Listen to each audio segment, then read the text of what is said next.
Halo, sobat kaos ya. Eh, udah lama nih kita nggak podcast gitu kan, dan ini ada yang baru ya karena ini ada versi videonya. Iya. Kita bikin YouTube ya, ini video pertama, dan topik kali ini adalah sebenarnya topik udah agak telat ya. Udah agak telat. Udah agak telat. sebenarnya. Karena ini sebenarnya kejadiannya tahun lalu gitu kan, akhir tahun lalu. Cuma karena ada beberapa alasan baru bisa diangkat sekarang. Diangkat sekarang benar. Dan seperti biasa, gue adalah Mr. D ya. Dan di sini gue ditemani oleh bintang tamu yang baru hadir nih. Baru hadir. Jadi dia sebenarnya teman kuliah gue, tapi bukan dari kampus yang gue lulus gitu. Beda. Beda. Kampus awal. Ini gak akan gue kasih tahu nama kampusnya ya. Jangan. Tapi kasih clue aja dikit. Ultraman di Solo. Sama ya, sama ini. Apa tuh? Singkatannya itu nggak sesuai. Oh iya benar, beda. Aneh. Aneh. Gitu. Ya itulah Sama pokoknya ya. namanya, iya, Cari iya. tahu sendiri gitu kan. Kalau kampus gua itu ya yang di kota yang sempat dibahas waktu itu di podcast kota yang singkatan juga ya kan. Nah oke, jadi daripada kebanyakan ini kita langsung aja kasih tahu kita bahas apa. Kita mau bahas Suriah ya. Iya, Bahas Suriah. Suriah. Karena waktu itu bahasa Al-Asyad kan. Benar. Terguling ya kan, digulingkan oleh, gue lupa nama kelompoknya. Tahun lalu itu ya? Tahun lalu. Desember itu. Desember. Ingat banget gue. Digulingkan tahun lalu. Gue langsung nyari sumber tuh, tapi gara-gara ada suatu hal gitu akhirnya nggak jadi. Baru sekarang sempet. Iya benar. Dan tapi kita nggak bahas bahasa Al-Asyad ya. Nggak bahas asal. Jadi kita bahas bahasa Asyad. Tapi sebelumnya, apanya ya? Ancestornya lah. Iya. Bapaknya Pak. Bapaknya. Tapi part 1 ini kita kan akan insya Allah ada 3 part ya. 3 part. Jadi part 1 ini kita nggak nyinggung Asad dulu, kita nyinggung Suriah dulu sebelum Ba'ath itu berkuasa di tahun 1963. Jadi apa dulu kita membahas? Mungkin kita bahas secara Suriahnya dulu awalnya ya. Maksudnya gimana sih masyarakat Suriah itu dulu terbentuknya tuh? Bagi berapa kelas gitu atau apa gitu. Tapi sebelum itu kita bahas dulu letak geografisnya. Betul. Siapa tahu ada yang belum tahu ya kan? Tahu Suriah tuh di mana gitu kan. Suriah itu di dekat Lebanon. Nah, dia tuh batasannya tuh apa aja sih? Ya pokoknya dia tuh dekat dengan Israel ya. Dekat dengan Lebanon, dekat dengan Irak, dengan Yordania. Terus dia dekat dengan laut Galilea atau apa ya, gue lupa. Ya, betul. Galilea kan. Dan intinya dia tuh wilayahnya itu, bentuk wilayahnya kayak gimana ya, kayak unik gitu kan, bentuknya kayak dia itu apa sih? Itu kalah, ntar petanya dimasukin ya. Betul. Terus untuk masyarakatnya sebenarnya cukup beragam ya, walaupun mayoritas memang Muslim. Tapi kan Muslim banyak. Ya, ada Muslim Sunni, ya, Syiah dan kelompok-kelompok lain. Syiah pun ada lagi. Iya, ada macam lagi, banyak macam. Alawi, ada Ismailiyah, ya kan? Betul. Ya, kita nggak akan bahas itu ya, itu teologi gitu. Teologi terlalu jauh lah. Iya. Dan yang kita bahas di sini adalah ya komposisinya itu ya mayoritas memang Sunni, dan itu rata-rata di kota. Oke. Dan kita membahas Suriah itu tidak bisa terlepas juga dari Lebanon ya, karena kan tadinya tuh satu kesatuan gitu loh. Dan Lebanon nanti akan dibahas, tapi setelah udah rekaman cuman iya, dengan rekan saya yang dijadi tahu itu yang berapa kali juga ini. Nah, Suriah itu sebenarnya negara bentukan gitu, negara yang belum ada sebelumnya, artifisial ya. Ya, negara bentukan yang diciptakan oleh siapa? Prancis. Iya, oleh Vival France gitu kan, oleh Bahwet ya, Monsu gitu kan. Walaupun orang Suriah itu tidak frankofil seperti Lebanon. Beda, kalau orang Lebanon dia itu biasa nama depannya nama Prancis. Kayak gimana tuh? Emile. Oke. Emile Raymond Pierre. Ya kan? Gaya ya orang Lebanon ya. Karena mereka nggak mau disebut orang Arab. Itu bedanya sama Suriah. Benar. Suriah nasionalis Arab, walaupun nasionalis Arabnya dulu itu ya berkaitan dengan Islam. Bukan yang sekuler seperti yang nanti Nasir dan Ba'ath ya. Nah, jadi tahun 1920 itu mandat Prancis itu dimulai di Levant, ya kan, wilayah yang saat ini ada Suriah dan Lebanon itu. Nah, Suriah itu sebenarnya nggak terima. Lebanon itu bagian dari Suriah harusnya. Sebenarnya tuh intriknya banyak, itu nanti di video selanjutnya. Tapi gue ngasih sedikit aja gambaran mengenai sejarah Suriah itu ya. Sedikit aja tentang era Prancis. Dan memang karena orang-orang nasionalis Arab itu mengatakan mempercayai bahwa Lebanon itu bagian dari mereka dan Lebanon bisa ada karena Perancis, ya sikap anti Perancis itu sangat kuat. Oke. Bahkan anti Barat pun nanti kan sampai tahun 50-an, 60-an gitu kan. Sampai beberapa tahun setelahnya itu masih sangat kuat gitu. Walaupun mereka secara politik sebenarnya konservatif. Ya, anti imperialismenya lebih ke arah mereka itu menganggap Barat itu memisah-misahkan wilayah yang seharusnya dimiliki oleh Suriah, kayak Yordan juga termasuk, Palestina. Okay. Gitu. Makanya ada istilah Suriah Raya, itu nanti juga jadi polemik lagi tuh.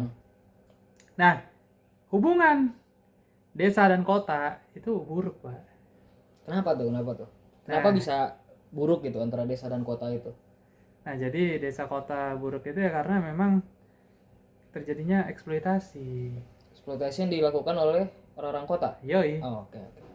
Biasanya orang kota di wilayah-wilayah kayak kota-kota Damaskus, Aleppo, Hama. Ya kan kalau kita ngomong Aleppo sebenarnya dulu tuh kan ada tagar-tagar ya kan? Iya. Ya Save kan? Aleppo. Save Aleppo. Terus ada yang foto anak kecil ya yang. Ya. Kan? Tapi setelah gue baca-baca memang ini terlepas dari penilaian terhadap tindakan pemerintah Suriah sana ya, itu kan kontroversi banyak. Tapi ya ternyata Aleppo memang menjadi basis yang dihuni oleh orang-orang konservatif. Yang anti Ba'ath. Makanya tidak heran jadi salah satu bastion lah, benteng dari kelompok-kelompok yang akan menentang reformasi radikal ini. Dan bisa dibilang ya desa itu banyak kan orang-orang minoritas di desa itu. Ya, di wilayah pedesaan. Nah, kalau kita lihat secara geografis memang kota-kota yang makmur itu kan dekat-dekat pantai. Ke pantai, betul. Kota dagang ya. Iya, kota dagang. Walaupun sebenarnya nggak kayak Lebanon. Lebanon tuh ke Beirut, Sidon, Tire, terus Tripoli itu bener-bener ini sama pantai. Tapi kalau kayak Aleppo, Hama itu dia agak dikit. Masuk ya, agak jauh. Tapi tetap aja jaraknya dengan pantai itu agak dekat gitu. Nah, jadi relasi antara desa kota itu ya istilahnya gini. Desa itu memproduksi makanan. Ya kan? Dia menghasilkan tanaman-tanaman yang akan dikonsumsi di kota. Nah, kepemilikan lahan di desa itu tadinya kolektif bersama. Namanya masya atau musya gitu. Jadi dia itu nanti bergantian lah makainya gitu. Biasa klan-klan dekat itu dikelola sama klan-klan dekat atau keluarga besar gitu ya, masih satu darah, satu kerabat gitu, secara periodik gitu kan. Tapi kolektif gitu ya? Kolektif komunal. Belum ada properti pribadi. Jadi musya itu ada bagi 3 juga. Gue lupa ada muluk, ada apa gitu. Pokoknya ada yang tadi kayak tadi, terus ada yang kayak feodal gitu, ada tekituan tanahnya gitulah.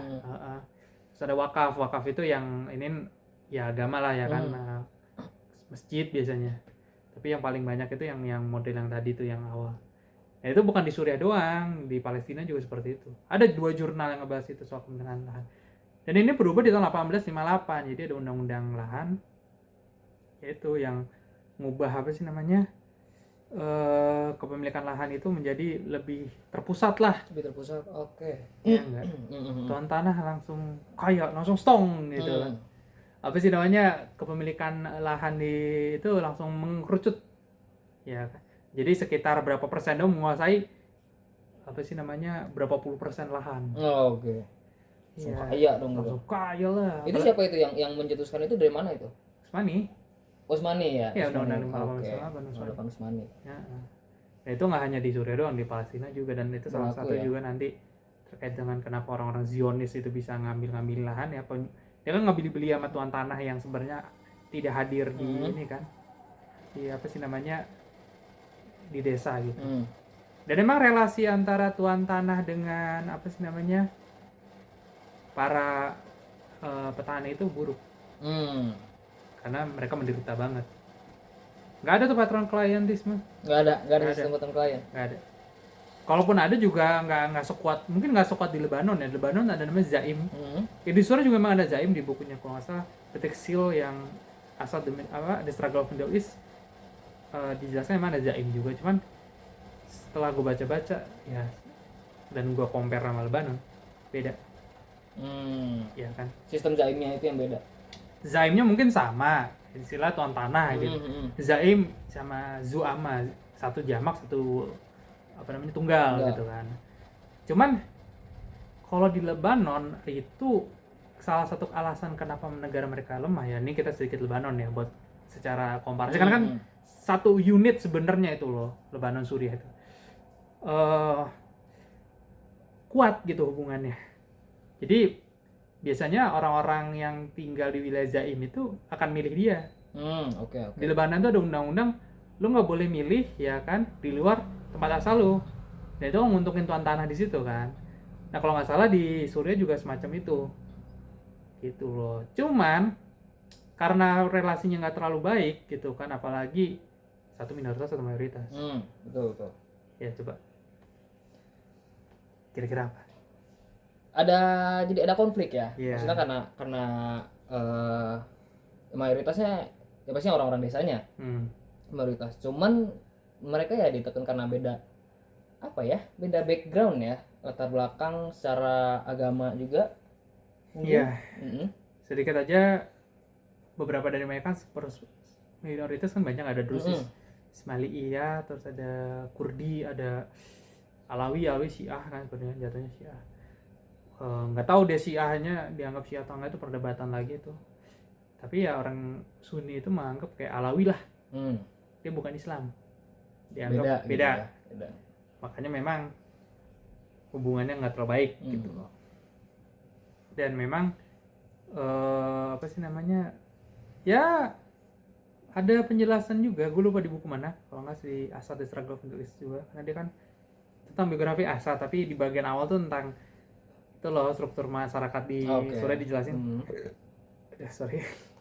2% populasi ya Suriah itu mendapatkan sekitar 50% ya kalau nggak salah pendapatan dari desa, terus 18% sisanya itu kelas menengah ya, pedagang, terus middleman apa sih bahasanya? Middleman tuh ya broker gitu tengkulak lah ya, broker. Tengkulak, iya. Broker. Tengkulak itu 18% ya kan. 18% dari mereka tuh 18% populasi dari itu mendapatkan seperempatnya ya kan. Nah, itu sisanya 80% bawah. Sedikit banget ya. Iya, sedikit. Sebenarnya kalau ini ya sebenarnya lumayan, tapi kan 80%. Itu kan 80%. Iya. Orang, maksudnya 2,1% itu orang 2,1% dapatnya 50. Iya. 50%. Yang 18 dapatnya seperempatnya dari 50 dong berarti. Iya. 25% ya. 25%. Nah, berarti 5% buat 80%. Iya. Ya, gimana nggak orang nggak berontak gitu iya, kan? Benar. Itu. Iya, dan itu memang secara geografis juga Suriah juga setengahnya gurun. Cuma berapa, 30% ya kalau nggak salah tuh wilayah yang pertanian itu mendapatkan curah hujan yang cukup. Ya, jadi tidak seperti Bogor ya. Benar. Karena saya sekarang orang Bogor. Nah ini kita lagi di Bogor gitu kan. Ini lagi hujan gitu. Hujan mulu tiap hari ya kan. Ini meskipun mereka masyarakat pertanian ya, agrikultur, tapi ya tetap aja dapat curah hujannya dikit gitu ya, nggak banyak gitu. Ya makanya karena curah hujan dikit, apa coba konsekuensi dari itu? Ya harusnya ya curah hujan harusnya kalau curah hujan dikit itu kan solusinya ada dibikin sistem irigasi yang bagus gitu ya, harusnya. Cuma ini nggak ada. Ya. Nggak ada. Ya, emang masih agak kurang sih sebenarnya. Masih kurang. Enggak, sama ini kekeringan Pak. Iya, jadinya kekeringan. Kekeringan berapa kali gitu. Itu nanti akan berpengaruh ke masalah politik. Jadi sebenarnya bukan karena kegagalan sebuah sistem ekonomi, tapi lebih karena ya kondisi Suriah aja gitu. Kondisi geografis ya. Iya. Jadi kegagalan misalnya reformasi lahan dan semacamnya nanti tahun 60-an itu juga karena disebabkan oleh keringan itu juga apa sih namanya bikin gejolak gitu. Itu ntar ya, itu ntar. Dan memang petani-petani itu setelah undang-undang itu jadi bagi hasil sharecropper. Oh, oke. Dan mereka cuman dapat berapa? Sekitar 20-30% dari tanamannya. Dan itu nggak mencukupi untuk subsistensi mereka kan, untuk kebutuhan mereka. Dan jika mereka pakai working capital apa sih? Tenaga kerja itunya ya? Iya, tenaga kerja. Yang kerja ya 70, 75 itu pun tergantung yaitu apa sih namanya bagi hasil itu kan tergantung dari siapa yang ngasih Oh iya benar, harga benih. Tanah ya, Iya, itu iya. teririgasi enggak ya kan. Terus apa namanya? Ya benar tadi gitu. Dan memang rata-rata mayoritas petani tidak bertanah. Makanya ini nanti mau diubah masih Baat. Nah, setelah merdeka ya, ini kan di era Perancis ya, era Perancis juga nggak terlalu peduli dengan ini kan, dengan ekonomi. Dia kan lebih ke arah administrasi dan keamanan gitu kan. Bahkan militernya pun ada troops special Levant, gue nggak tahu bahasa Perancis kayak gimana, pokoknya pasukan khusus Levant itu dari minoritas Pak, bukan dari Sunni. Oh, dari minoritas justru. Iya, coba kenapa? Ya karena minoritas itu yang nggak bisa ngapa-ngapain ya, maksudnya. Ya salah satunya. Jadi salah satu pekerjaan yang bisa jadi militer. Ya, salah satunya juga biar orang Sunni kan nasionalis. Betul itu juga. Ya, jadi diambillah minoritas biar nggak berontak. Biar nggak berontak. Nah, orang minoritas nggak punya kesempatan lain selain situ ya. Militer biasanya atau nggak pengajaran. Itu juga di Hafiz Al-Assad ya, yang nanti kita juga bahas di part selanjut part 3 lah ya, part 3 part 2 juga sedikit singgung. Itu juga mengeluhkan soal pekerjaan di Latakia. Dia kan tinggal di Latakia itu dekat pelabuhan lah, kota-kota pelabuhan sebenarnya. Dia juga mengatakan bahwa ya pekerjaan yang tersedia bagi orang Alawi itu dikit di situ. Ya, ada deal-dealan dengan bos-bos itulah gitu. Dan ya ini kondisi yang ini nggak terlalu banyak berubah di era kemerdekaan, karena era kemerdekaan yang berkuasa ada elit-elit tradisional. Oh, oke. Ya. Sistem tradisional ya. Iya. Apa? Elit tradisional. Profesinya apa? Tuan tanah. Dan? Tuan tanah dan apa lagi ya? Itu yang jual-jual apa? Oh, pedagang ya. Iya. Merchant lah ya. Iya, merchant. Tuan tanah dan merchant. Dan partai rakyat dan partai nasional jadi dua kekuatan dominan. Sebenarnya nggak jauh beda. Gue ngerasa kayak ideologi politiknya tuh kayak tahu kayak apa? Apa tuh? Kayak partai apa yang bermusuhan tapi secara ideologi itu sama. Kayak di Amerika apa? Oh, oke, Demokrat dan Republikan. Iya, benar. Di negara gue juga ada tuh liberal sama nasional, mau konservatif mau nggak salah. Nggak jauh beda tuh. Gue sempat bahas soalnya kan. Dan ya itu, satu di Aleppo, satu di Damaskus, ya bersaing dalam kontrol politik dan dagang. Emang dua kekuatan besar juga ya. Iya. Nah, Aleppo dan Damaskus gitu. Iya, dan Damaskus. Satu Sukri Al-Quatli, satu Nazim Al-Qudsi. Ya. Quatli itu yang partai nasional, Qudsi itu yang rakyat. Yang gue nggak tahu nama partai rakyat tapi mewakili. Yang mana ya? Iya. Betul. Kepentingan tuan tanah gitu. Tuan tanah rakyat juga kan. Tapi kan mereka cuma berapa persen, Pak? Iya betul. Jadi rakyatnya nggak sebelum jelas ya. Iya, di konsep rakyat itu gimana gitu. Memperjuangkan nasib rakyat. Rakyat yang mana? Definisikan dong. Ya, kan rakyat itu pecah-pecah, profesi, agama, penghasilan juga beda-beda ya kan. Politik juga beda. Makanya ambigu ini sebenarnya. Bisa dikritik juga kan. Bisa. Ya intinya itulah. Tapi yang berkuasa itu Quatli ya. Dia melakukan amandemen konstitusi, bisa maju lagi di 47 di presiden. Seperti ya mengubah-ubah hukum itu tidak asing sepertinya untuk orang Indonesia ya. Kayak siapa ya? Demi kepentingan ya. Iya, ya itulah ada ya dulu. Tahu lah. Paman sayang ponakan. Ya dia itu intinya kayak gitu juga. Di Lebanon juga sebenarnya waktu itu juga ada gitu kan. Jadi sebenarnya bukan Syria aja. Tapi Lebanon gagal waktu itu. Kamil Shamoun itu tahun 58 nanti ada krisis. Ya. Kalau di sini berhasil ya? Kalau di Suriah berhasil bisa ada berhasil. konstitusi. Entah kenapa, mungkin lebih cerdik kali mainnya. Dan apa sih namanya ya, 47, 48 itu ada peristiwa penting juga Pak di Arab. Apa? Perang Arab Israel. Iya. Dan ini vital banget untuk masa depan Suriah. Kenapa tuh bisa menjadi titik vital itu? Karena Quatli itu kan orang yang sebenarnya anti militer. Dia takut dikudeta. Ya kan. Ini ada beberapa buku nih nanti ditampilin ya. Pokoknya kita nampilin omongan kita gitu kan sebagai buku tanggung jawaban juga kan. Di buku-buku tentang sejarah Suriah tuh dijelasin. Bahkan di buku tentang perang Arab Israel juga ada beberapa bab tuh. Dan satu bab membahas Suriah juga dijelasin Quatli itu sebenarnya ogah-ogahan gitu. Dia lebih terlibat di mana? Di Palestina itu ya kan. Untuk kepentingan diri sendiri Pak. Oh. Iya. Kenapa coba? Kenapa tuh? Ya karena dia takut sama Yordania. Oh iya, Yang Suriah Raya tadi loh. Iya benar. Jadi nggak fokus ke Israel ya, dia malah fokusnya ke Yordania. Iya, lebih fokus ke Yordania dan Irak. Sebenarnya Irak juga, Partai Rakyat itu pro Irak. Quatli itu nanti karena dia diapit sama dua dinasti Hashimiyah ini, dia cari bantuan ke Mesir dan Saudi. Oke. Dia bikin koalisi anti Hashimiyah bertiga tuh. Nah, setelah itu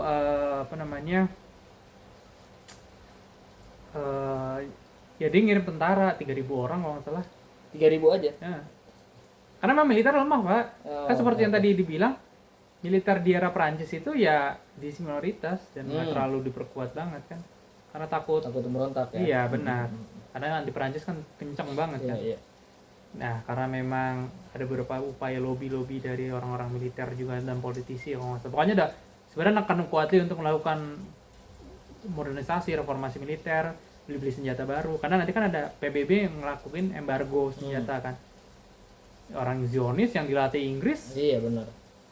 Gila.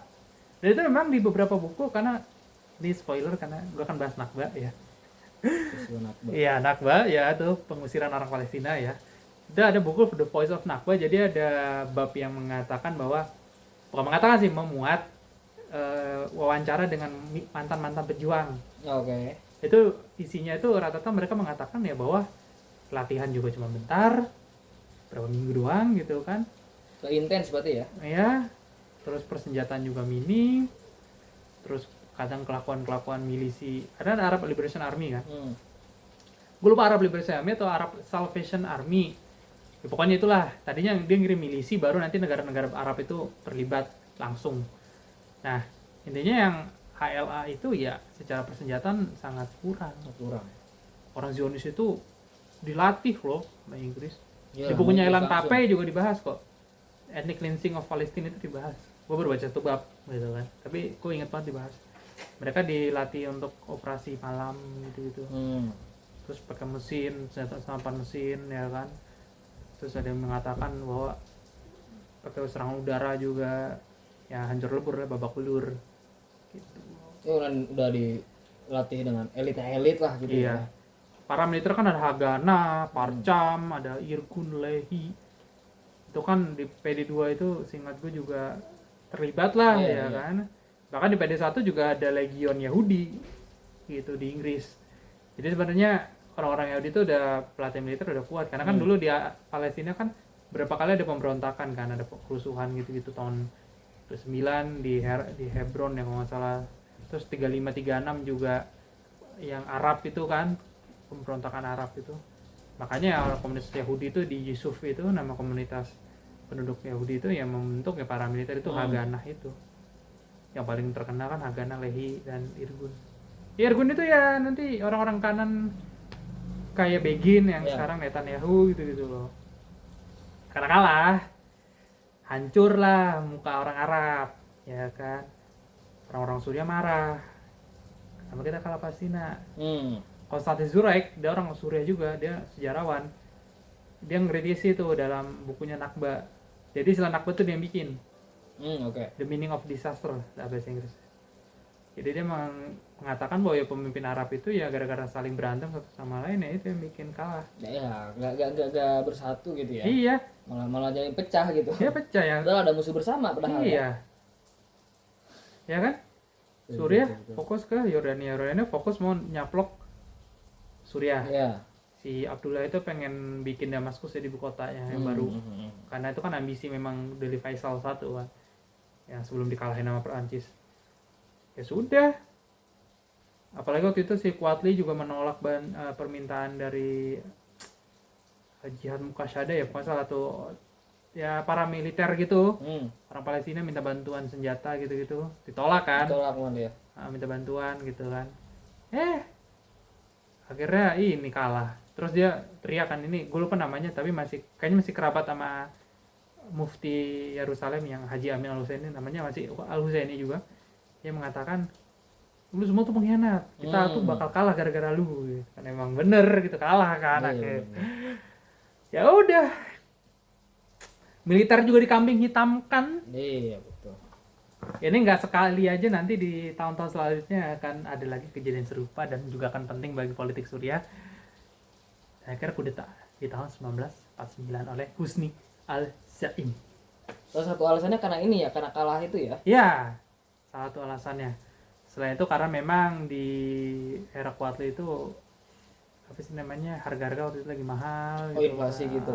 Birokrasi juga nggak apa sih kompeten gitu kan. Jadi sebenarnya kudetanya tuh disambut dengan baik oleh politisi oposisi dan orang kota. Oke. Nah, gitu. Husni al-Zaim. Husni al-Zaim ya. Diktator ya. Ya dia dianggap mengatakan bahwa dia tuh kayak Ataturk ya kan, menurut Raymond Hinnebusch. Ada di buku tentang sejarah Suriah juga. Terus ya dia melakukan modernisasi, bangun jalan, bangun rumah sakit gitu kan, bikin proyek-proyek sungai Efrat untuk ngasih air ke Aleppo, terus bikin pelabuhan di Latakia gitu. Dan yang paling penting nih Pak, dia ngasih hak pilih wanita. Oke, hak pilih wanita. Di tahun 49. Tapi gue lupa. Tapi itu emang udah terlaksana di tahun itu setelah dia apa enggak? Gue lupa. Secara praktiknya di eranya Adib. Jadi nanti ada tokoh lagi, Adib Haskli. Tapi ya ide untuk memberikannya di daerah dia. Iya, berarti dia dasarnya lah ya. Dia lebih dulu daripada Lebanon. Lebanon tuh nggak salah di era Shamoun itu tahun 52. Gitu. Ya walaupun dia modernis tapi nggak memuaskan orang radikal. Tetap memuaskan. Karena kurang Pak. Karena dia naik juga dibantu oleh Barat. Bantu oleh Amerika. Barat. Ya, satu apa sih pejabat CIA kan mengatakan Miles Copeland, Amerika butuh orang yang power crazy. Salah satu juga kenapa dikudeta karena Quadli itu nggak mau kejahatan-kejahatan Israel. Dia menolak gitu. Nanti baru desain mulai apa sih perjanjian dengan Israel. Didukung sama Barat, sama Inggris, sama Prancis, juga beberapa negara Arab gitu. Dan yang kontroversinya adalah tentang keterlibatan dia dalam eksekusi mati bukan Anton deh, Antoine ya. Antoine. Nggak mau dibilang Antun Pak. Kan pengen kayak Prancis. Iya, ini Antoine. Saadeh atau Saadeh nggak tahu deh, pokoknya tulisannya Saadeh gitu. Nah siapa dia? Dia orang tokoh partai PPS. PPS itu Popular Party Suriah, itu bahasa Perancis ya. Kalau bahasa Inggris Syria Social Nationalist Party. Wih, namanya udah kayak namanya apa ya gitu namanya. Kayak apa ya? Kayak yang kalau lu masukin di YouTube tuh langsung kena ban gitu kan. Zuckerberg tuh tidak suka lu, kena Zuk lu ya. Itulah. Dan memang dia terinspirasi dari gerakan itu. Oke. Kalau nggak salah dia pernah ke Jerman deh. Pernah ke Jerman. Gue lupa yang pernah ke. Soalnya ada dua lagi nih di Lebanon. Sebenarnya kan Saadeh ini agak unik, dia sama Suriah, tapi dia partai politik atau aktifnya di Lebanon.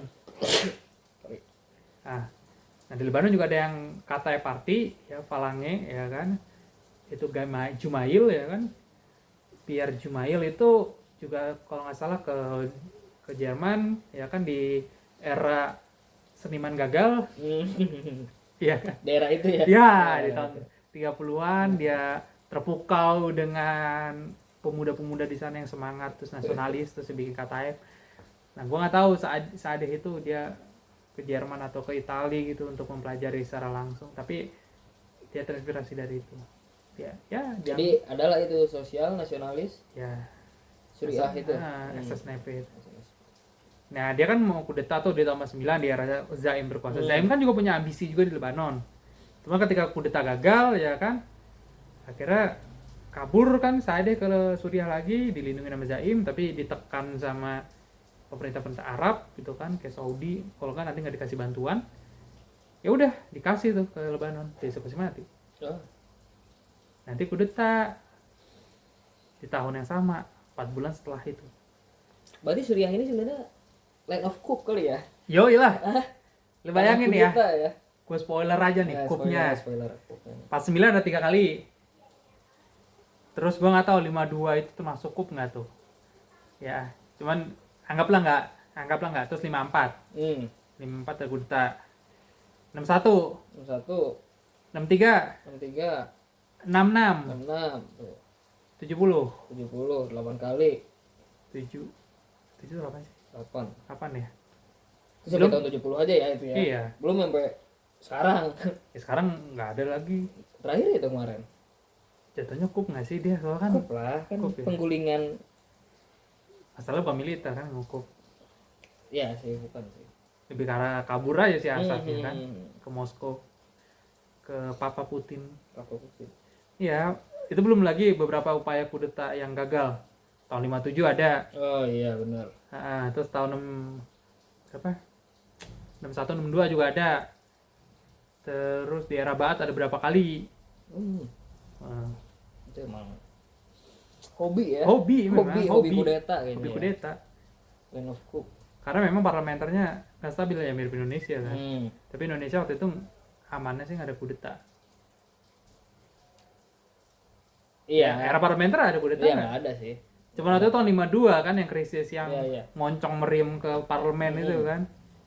Gue lupa yang moncongin siapa, Nasution atau siapa.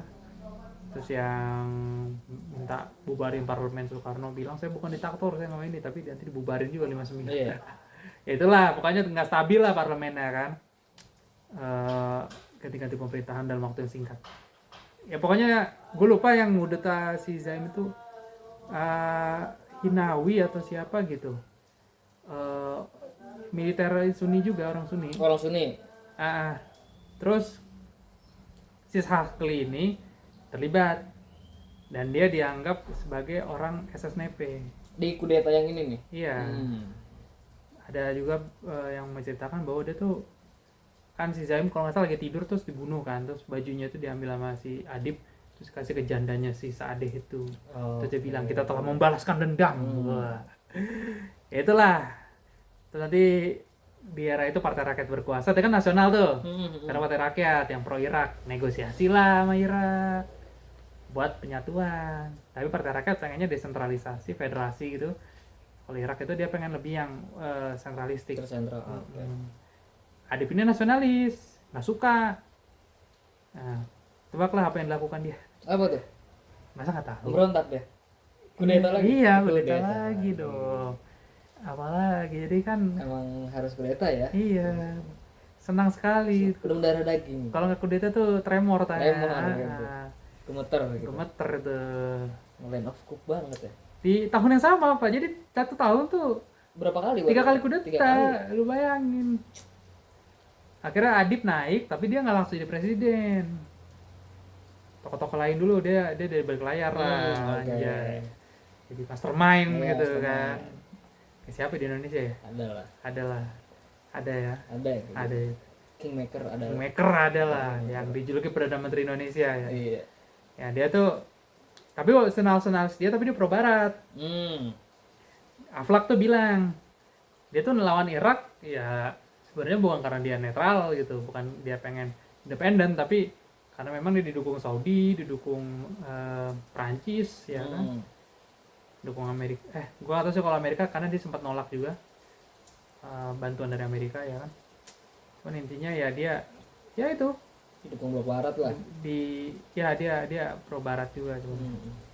Dan dia juga membuat beberapa kebijakan kayak reformasi agraria, bagi-bagi lahan, terus dia ngontrol ini sekolah-sekolah asing tuh dikontrol, nggak boleh jual lahan ke orang asing ya kan. Terus dia pengen bikin Suriah itu jadi kayak Arab doang, ada Arabisasi, minoritas tuh ditekan. Jadi pengen dibikin homogen. Iya, pengen bikin homogen. Bahkan di militer aja dia pengen ngasih spesial treatment lah, perlakuan khusus ke orang-orang Sunni lah di akademi militer di Homs, kan akademi militer di Homs, di kota Homs gitu. Dan pengen membatasi orang minoritas itu. Minoritas ya. Batasi. Dan dia juga sebenarnya kayak Nasser, dia juga propaganda pan Arab, pengen ngebalesin dendam Palestina, karena dia kan juga ikut jadi salah satu pemimpin penting di Palestina juga kan, ya saat perwira. Karena Suriah itu yang jadi tulang punggungnya juga lah, salah satu pasukan Arab itu Suriah. Komandan-komandan itu biasa dari Suriah atau di sana. Walaupun yang paling bagus Jordan, makanya kan Kuatli kan sangat takut dengan Jordan kan. Gitu. Ya, dia juga karena berteman dengan tokoh radikal Akram Al-Huraini dari Hama ya,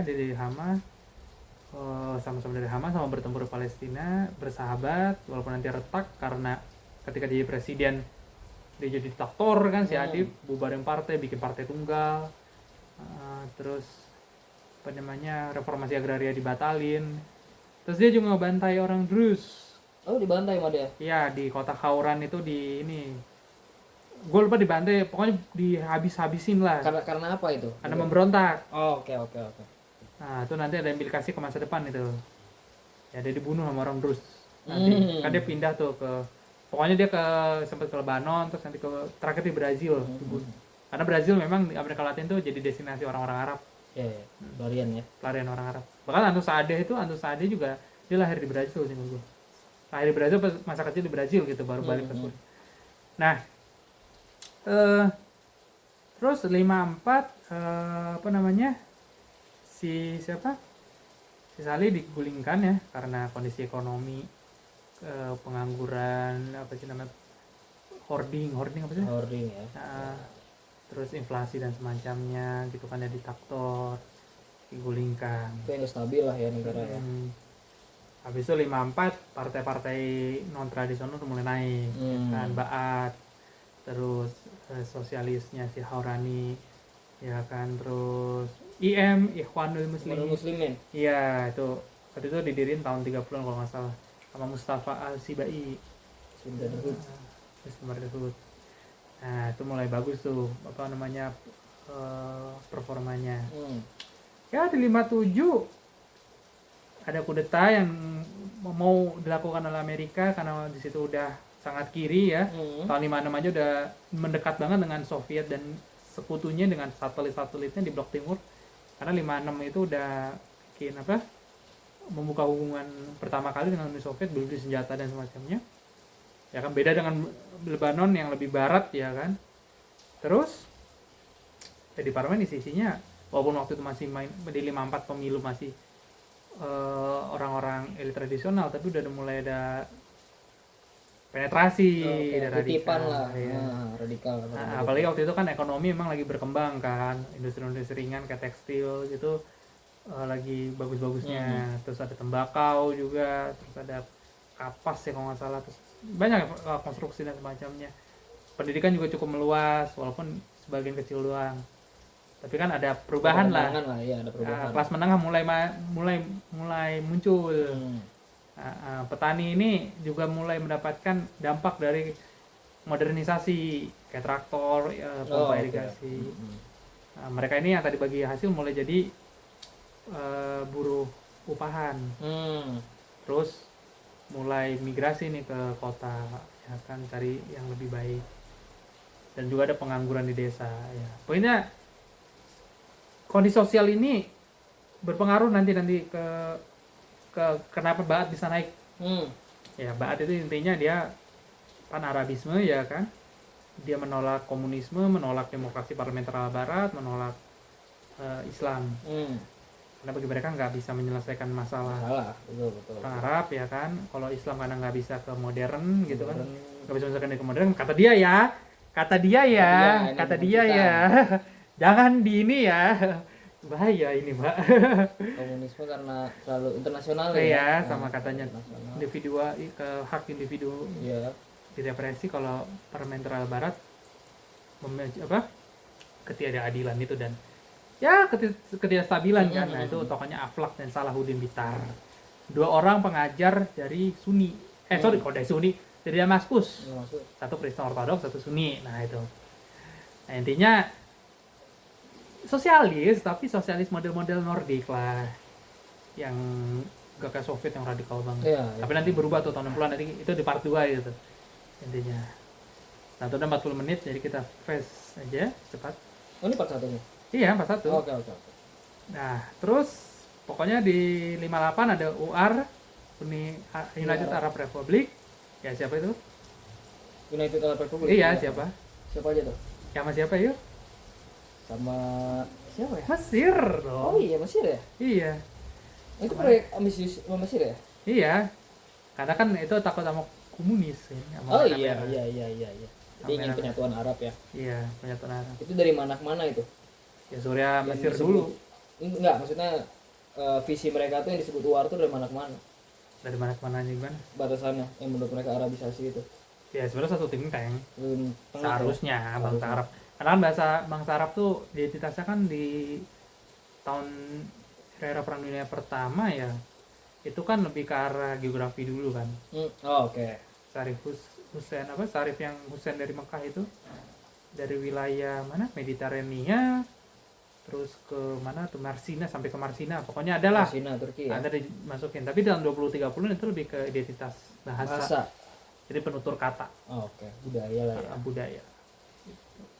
Dan ya udah itu konservatif juga mendukung, nggak semua sih, kayak Khalid Al-Azem karena dia ini juga menarik nih, ada Ren Landlord karena dia sama komunis temenan, dia orang tapi iya tapi dia independen. Oke. Itu kontradiktif banget. Iya ya, menarik gitu. Ren Landlord atau milioner juga kan itu menolak sama komunis karena anti komunis dipersekusi habis-habisan ya kan. Ba'ath itu tadi sama komunis sempat aliansi, cuman karena komunis makin ini Ba'ath mulai khawatir ya kan. There is no such thing as left unity ya kan, tidak ada left unity sebenarnya kan, persatuan kiri itu fana itu kan. Ya akhirnya udah UR tadi Nasser nggak mau ya, sebenarnya ini gue udah singgung juga di Lebanon, mungkin gue akan persingkat aja ya. Jadi intinya Suriah itu dicengkeram mata Mesir. Suriah. Okay. Terus radikal banget kan si Nasser itu, nasionalisasi, reformasi agraria, terus partai tunggal, Ba'ath pun hancur kan, dibubarin. Itu nanti bikin perdebatan tuh di dalam partai, ada yang setuju ada yang enggak. Dan Ba'ath juga mulai nggak suka dengan Nasser yang terlalu otoriter ya kan. Jadi Suriah itu kan lebih ke sekuler ya, lebih ke sekularisasi mungkin. Ba'ath ya. Bukan, kalau elitnya mah tidak mungkin sekuler, Pak. Ya maksudnya Ba'athnya gitu. Iya. Ba'athnya memang lebih sekuler, kalau Nasser kan lebih agak dia mainin Islam dan mainin agama ya. Tokoh figur kayak Soekarno. Soekarno kan ke rumah, Tito gitu kan. Itu kan ke tokoh kan.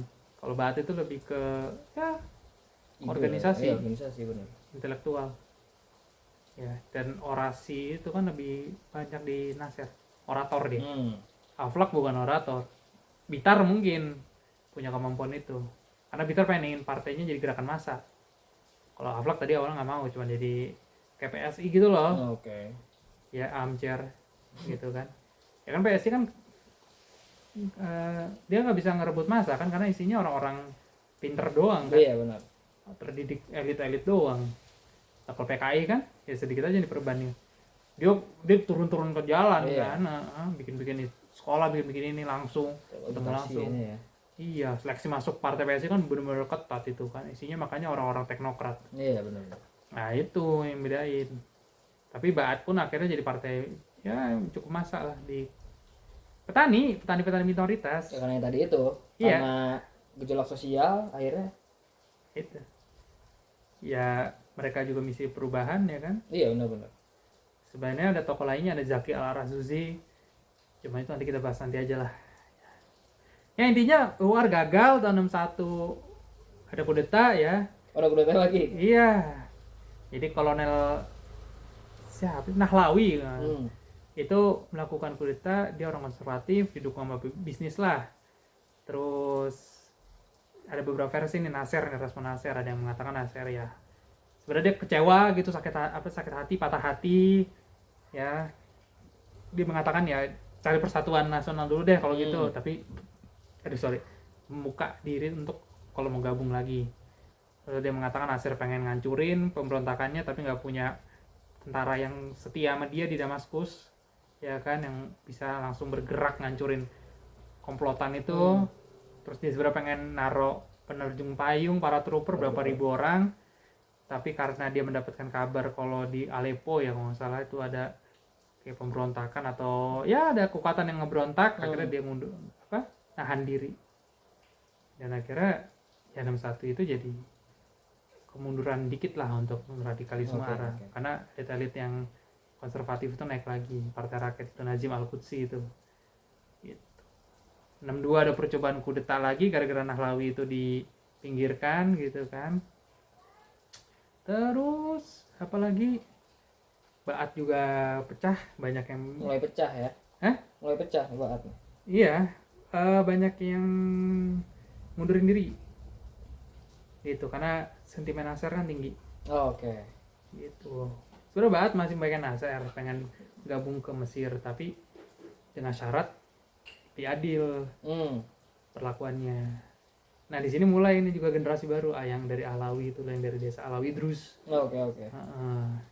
Yang kelompok-kelompok radikal itu yang dibikin Neo Ba'ath. Oh ya, bikin Neo Ba'ath nanti mereka. Ya udah. Radikal. Sampai nanti 63 8 Maret ya, bentar lagi nih. Nih. Ini kan tanggal berapa nih sekarang? Tanggal 2. Tanggal 2 ya kan, 8 Maret 1993. Kudeta pertama. Gitu. Itu kan dibahas di bab 2. Bab 2 part 2. Part 2 ya. Ini aja udah 40 menit, Pak. Oh iya betul. Kalau kita bahas sampai asar berapa jam? Betul.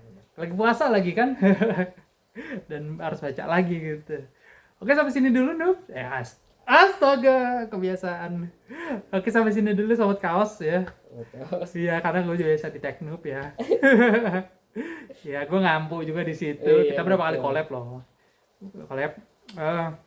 Iya. Nanti kan kita juga ada istilah postingan penunjang, mungkin ada artikelnya juga, insya Allah. Kita bikin fun fact, poster-poster, postingan berslide. Dan ya udah, gue sampai sini dulu ya. Oke, sampai sini dulu. Ini penting soalnya kalau kalian tahu kenapa Surya bisa radikal ya, itu tadi. Harus tahu latar belakangnya dulu. Iya, dengan kondisi sosial seperti itu. Iya, kondisi politik. Nanti akan lebih diperjelas lagi tentang sikap elit oposisinya terhadap Ba'ath yang sebenarnya juga tidak memberikan jawaban, tidak membuat kondisi di Suriah itu semakin baik gitu.